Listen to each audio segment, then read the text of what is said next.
السلام علیکم، welcome to شہیر animation stories. تو پیارے دوستو، جو آج کا ہمارا موضوع ہے وہ ہے شہیر، مٹھو اور ان کا اے آئی روبوٹ۔ ایک دن کی بات ہے کہ شہیر اپنی ورک شاپ میں کھیل رہا تھا۔ پرزے، تاریں اور پرانے کھلونے ادھر ادھر بکھرے پڑے تھے۔ مٹھو نے حیرت سے پوچھا، شہیر یہ سب کیا بنا رہے ہو؟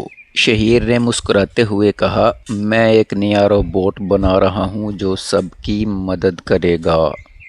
آخرکار شہیر جب روبوٹ بنانے میں کامیاب ہو گیا تو اس نے بٹن دبایا اور روبوٹ کی آنکھوں میں سے نیلی روشنی جگمگانے لگی۔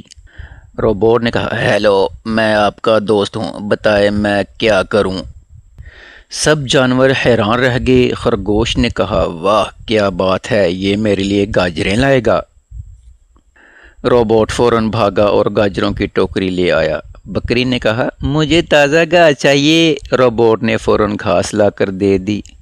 سب لوگ خوش تھے کہ تبھی وہاں پر بندر آ گیا۔ اس نے روبوٹ سے شرارت سے کہا، ہی ہی ہی ہی، اب یہ روبوٹ میرا ہے۔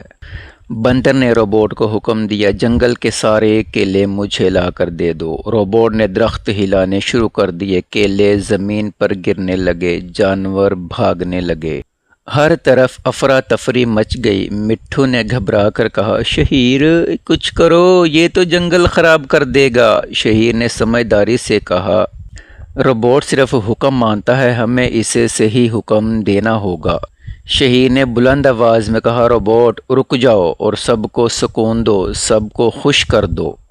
روبوٹ فوراً رک گیا۔ اس نے کیلے سب کو برابر بانٹ دیے۔ جانوروں نے سکون کا سانس لیا۔ استاد الو نے کہا، واہ شہیر، تم نے تو ہمیں ایک سبق سکھا دیا کہ طاقتور چیزیں ہمیشہ اچھے مقصد کے لیے استعمال کرنی چاہیے، ورنہ بہت بڑا نقصان ہو سکتا ہے۔